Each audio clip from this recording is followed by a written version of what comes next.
최근 기업들이 상속세 납부를 위해서 주식을 대거 매도하고 상속세 개편 이슈가 다시 수면 위로 떠오르고 있습니다. 상속세 과세 체계 논란 꾸준히 있어 왔는데요. 네, 상속세를 내야 하는 대상이 매년 큰 폭으로 늘어나고 있는 데다가 또 코리아 디스카운트 논란까지 일면서 더 이상 과세의 문제만은 아닌 것이 되어버렸습니다. 오늘은 상속세를 전반적으로 짚어보면서 개편 논의가 어디까지 되고 있는지 한번 짚어보도록 하겠습니다.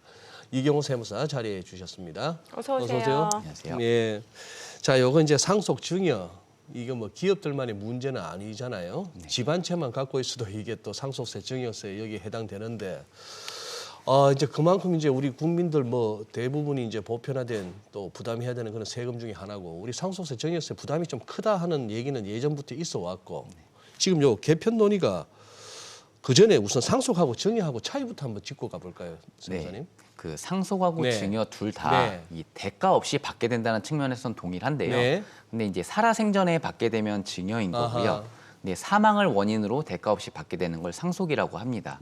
그런데 이 상속세하고 증여세 둘 다 이 10%에서 50%의 이 동일한 세율표를 이제 공유를 하고 있는데요. 네. 근데 이렇게 동일한 세율표를 공유하고 있기 때문에 어차피 상속세나 증여세나 동일한 거 아니냐 뭐 이렇게 생각하실 수도 있겠지만 이 과세 방식에 있어서 가장 큰 차이점을 좀 보이고 있습니다.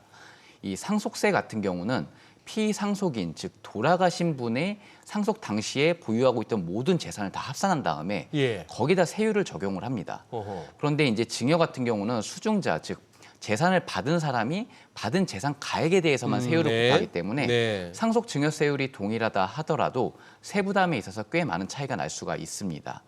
그리고 상속 같은 경우는 상속인의 의지와 무관하게 이제 발생하지 않습니까? 예. 그렇기 때문에 상속으로 인해서 취득한 재산에 대해서는 세법상 예외를 좀 두고 있습니다. 예를 들어서 취득세 과표 같은 경우는 기존의 그런 시가 인정액을 적용하는 것이 아니라 공시가격으로 적용을 하겠고요. 그리고 주택수에 영향을 받는 양도세라든지 아니면 종부세 같은 경우에는 이 주택수에서 한시적으로 포함하는 데 제외시키는 그런 예외적인 규정을 두고 있습니다. 네. 우리나라는 상속 당시 재산 전체 이제 과세하는 유산세 과세 방식인데 우리나라 상속세율이 지금 OECD 국가 중에서도 가장 높은 편에 속한다고 하는데 우리나라 상속세율 너무 과하다는 지적도 많이 나오고 있는데 지금 어느 정도 수준인 건가요? 네, 나라마다 과세 예. 체계가 다르기 때문에 네. 뭐 단순히 비교하는 거는 좀 어렵습니다만 우선 뭐 최고 세율을 기준으로 한번 비교를 해보겠습니다. 우리나라는 상속세 최고 세율이 50%입니다. 그래서 이는 OECD 국가 중에서 55%인 일본 다음으로 두 번째로 높습니다. 그런데 여기서 좀 더 보셔야 되는 게 우리나라는 유산세 과세 방식이거든요. 네. 그래서 전체 재산에 대해서 세율을 적용하기 때문에 누진세 효과가 굉장히 큽니다. 그래서 실질적인 세부담 측면에서 본다면 오히려 OECD 국가 중에서 가장 높다고 할 수 있겠습니다. 그리고 이 최대주주 주식 할증 평가할증이라는 게 있는데 네. 이것까지 고려한다면 최고 60%까지 세율이 올라가거든요. 그러면 우리나라 상속세율이 굉장히 과하다는 지적이 나올 수밖에 없는 거죠. 네. 저 정도면 지금 세무사님 설명 듣다 보니까 상속세만큼은 세계 최고네요. 네, 세율이. 세계 최고라고 볼 수 있습니다. 50%. 예. 단순 계산이 그런 거 아닙니까? 1,000억 물려줬는데 아들이 받을 때 그러면 500억 받고 네. 그걸 손자한테 또 물려주면 250억이 되네요. 그렇죠. 이제 30억 초과되는 부분이 이제 세율이 50%이기 그래서 때문에 예전에는 부자 망해도 3대 간다고 하는데 요즘은 안 통한대요. 3대 가기가 어렵겠네. 그렇죠. 이렇게 상속세 내다 보면. 네, 상속세가 굉장히 점점 더 자산 가치가 높아지기 때문에 부담이 더 높아지고 있는 상황입니다. 예. 아니 그래서 이제 이 상속 기다리기보다도 미리 정의하는 자산가들이 많다던데 이 정의하는데도 순서가 있다는 얘기는 무슨 말입니까? 네, 우리나라는 아까 방금 말씀드렸다시피 유산세 과세 방식이기 때문에 이 누진세 효과를 조금이라도 줄이기 위해서는 생전에 미리 증여하는 것이 상속세 절감에 도움이 될 수 있습니다. 네. 그런데 이 증여를 할 때도 좀 더 절세되는 방법이 있거든요. 그래서 몇 가지를 좀 제가 말씀을 한번 드려보려고 하는데요. 우선은 증여일로부터 10년 내에 상속이 일어나 버리면 이 증여받았던 그 재산가액이 상속 재산가액에 다시 합산이 돼서 네네. 세부담이 굉장히 높아질 수가 그렇죠. 있습니다. 그렇기 때문에 뭔가 증여를 고민을 하실 때는 향후 10년간의 내 자녀 수명에 대해서 네. 좀 고민을 해보실 필요가 있을 것 같고요. 그리고 막상 이제 증여가 최종 결정이 났을 때는 최대한 빨리 그 증여를 실행을 하셔야 그 10년이란 기간이 최대한 빨리 도래할 수가 있기 때문에 그렇게 빨리 실행하시는 것이 좋으실 것 같습니다. 그리고 이 가치 상승이 예상되는 자산을 좀 더 우선적으로 증여하시는 것이 좋으실 것 같은데요. 우선 증여 후에 가치가 상승하는 분에 대해서는 그 증여를 받은 자녀분들께서 그 가치 상승분을 이익을 향유하실 수가 있고요. 그리고 아까 전처럼 만약 10년 내에 상속이 일어나서 그 사전에 증여했던 재산가액이 상속재산가에 합산된다 하더라도 이 증여일 당시 가액으로 합산이 됩니다. 그렇기 때문에 가치 상승분에 대한 세액은 절감을 할 수가 있는 거죠. 그리고 마지막으로 좀 말씀드리고 싶은 게 임대부동산이라든지 아니면 뭐 배당이 있는 주식이라든지 이렇게 정기적으로 수익이 나타나는 수익성 자산들 같은 경우에 좀 더 우선적으로 증여를 하시는 것이 좋습니다. 왜냐하면 이 부모가 이 자산들을 계속 보유하고 있을 때는 이 정기적인 수익으로 인해서 오히려 상속재산이 계속 쌓여져 가서 이제 상속세 부담이 높아질 수밖에 없거든요. 그렇기 때문에 사전 증여를 통해서 당장의 상속재산을 낮추는 것뿐만 아니라 상속인들이 꾸준히 현금 수입이 얻어지면서 추후에 이제 상속세 재원 마련에도 굉장히 도움을 받으실 수가 있을 것 같습니다. 사실 상속세 이슈가 이제 자산가만의 이야기 아니라는 거는 이제 지표를 봐도 알 수 있을 것 같은데 우리나라 지금 상속세 규모가 굉장히 커지고 있다고 하는데 이게 24년간 과표가 고정되면서 그러니까 상속세를 내야 하는 사람이 늘고 있는 거잖아요. 네, 그 최근 발간된 예. 2023년도 국세 통계 연보를 보면요. 2022년도 상속세 신고 건수와 상속 재산가액이 5년 전에 비해 약 2배에서 3배가량 늘었다고 합니다. 이는 이 오랫동안 과표 구간하고 세율이 고정되어 있었던 반면에 그 사이에 자산 가치가 급격한 상승을 하는 것이 가장 큰 이유라고 할 수가 있겠는데요. 요즘 서울의 아파트 가격이 10억이 넘는 경우가 굉장히 많지 않습니까? 네네. 그래서 서울에 아파트 한 채만 갖고 있어도 상속세를 걱정해야 되는 상황이 돼버린 겁니다. 예. 아, 이게 참 그러네요. 아니 그러니 이렇게 되면 이제 뭡니까? 아들한테 물려주고 또 손자도 물려받고 하는 우리 집안의 가업이다 할 만한 그런 기업들이 점점 이렇게 힘들어지는 거 아니에요? 네. 아니 실제 주변에 그래요 보면은 중소기업 이렇게 진짜 뭐랄까 탄탄하게 운영되고 네. 있는데 이걸 세금이 겁이 나가지고 당대에서 그냥 처분하려고 그러더라고요. 네, 맞습니다. 그게 또 쉽지도 않은 것 같은데. 네.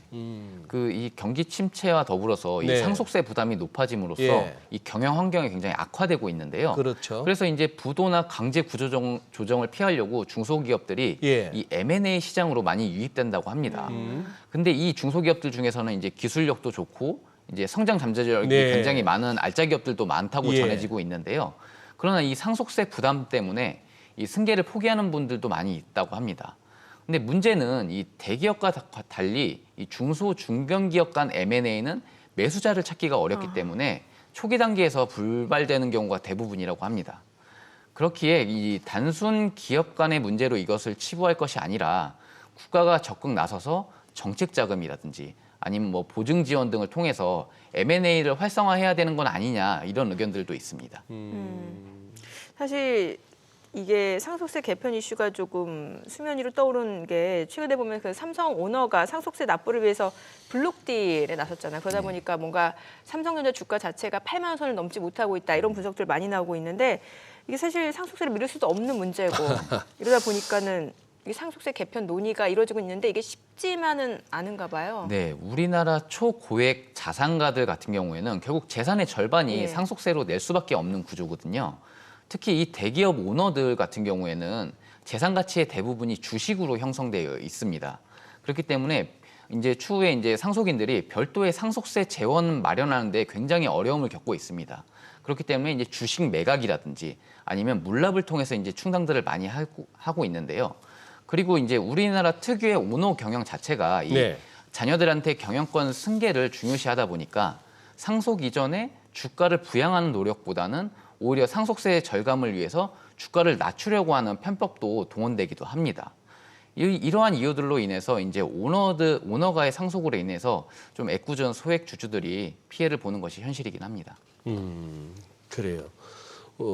세무사님, 지금 상속세 개편은 계속 이렇게 논의가 되고 있는데 네. 바로바로 하기야 지금 선거 며칠 놔두고 아직 선거를 어떤 식으로 치를까도 정하지도 못한 나라에서 뭐 상속세가 아니 작년 7월에도 이거 무슨 유산취득세 도입을 시도하다가 불발했다고요. 유산취득세는 뭡니까? 네, 이제 작년에 이제 이거 관련해서 많은 논의들이 있었는데요. 우선 상속세 과세 방식은 유산세 방식하고 유산취득세 방식 네. 이렇게 두 가지로 네. 좀 나눌 수가 있습니다. 네. 우선 유산세 방식은 지금 현재 우리나라 상속세법에서 정하고 있는 방식인데요. 네. 아까 말씀드렸다시피 피상속인의 모든 재산을 다 합산한 다음에 거기다 세율을 적용시켜서 나온 총 세금을 상속인들이 단순하게 나눠서 내는 개념입니다. 그렇기 때문에 이 누진세율 구조에서는 세부담이 굉장히 커질 수밖에 그러네요. 없습니다. 예.